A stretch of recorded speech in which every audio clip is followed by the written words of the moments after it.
Salut à tous, petite vidéo, je vais en faire plusieurs aujourd'hui, je vais en faire deux ou trois, hein, d'ici ce soir et le débrief multiplex, je vous dis, de la soirée de championnat et des quatre principales équipes de ce championnat. Ça sera ma dernière vidéo, je vous dis, avant ce week-end, puisque je ne serai pas là pendant 2 jours et demi.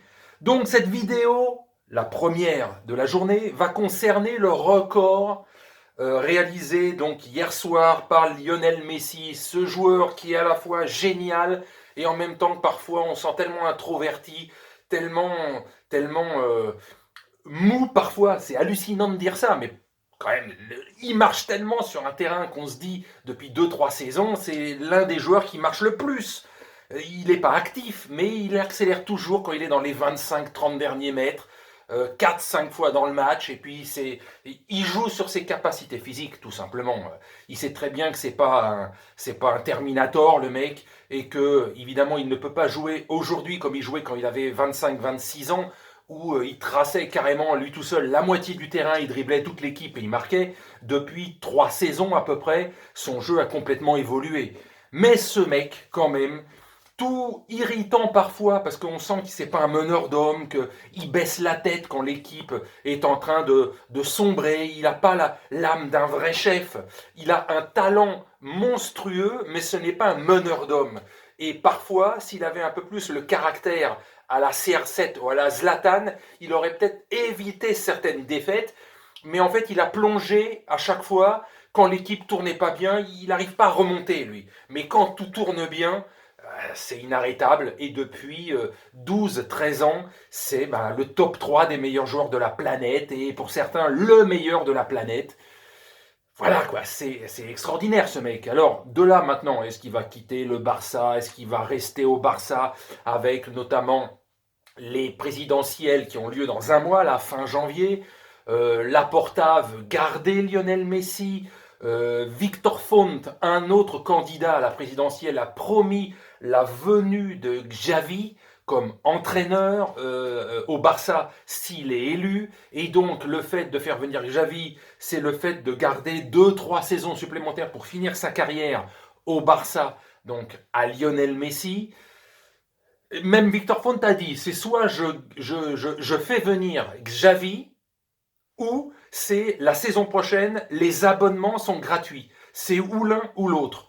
Donc dans les deux cas, tu te dis, c'est génial, quoi. D'un côté, tu as Xavi qui vient comme entraîneur, et tu gardes Messi, et le mec, il arrivera à le remotiver, le reblinder, et probablement à partir de la saison prochaine, à partir de fin août, début septembre, on croise les doigts, le public en partie sera de retour dans les stades, et ça manque énormément.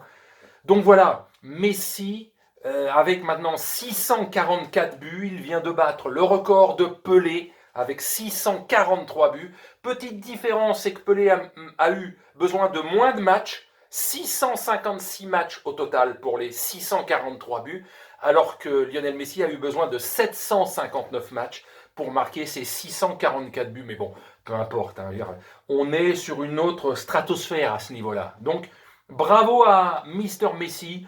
Est-ce que je serais heureux de le voir au PSG la saison prochaine? C'est pas là qu'ils ont besoin le plus, quoi. Maintenant, voilà, si c'est marketing, si c'est business, avoir le tandem Neymar-Messi, parce que je ne crois pas que Mbappé restera, ou alors ce serait, je veux dire, la MMMs, la MNMs, ouais, la Messi, Neymar, Mbappé. Donc voilà, ça serait un truc de malade, mais est-ce que ça te ferait obligatoirement gagner la Ligue des Champions d'office?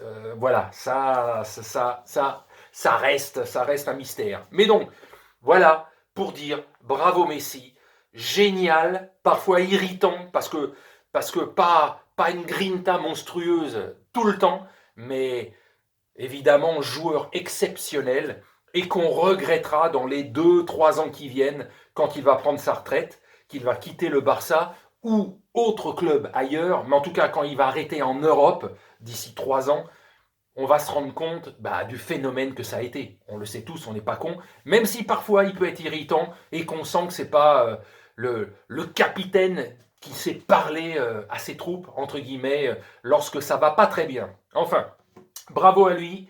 Et je vous dis à un peu plus tard pour une autre vidéo. Et puis, là plus tard, vers 23h20, le débrief donc de la soirée de Ligue 1. Allez, salut.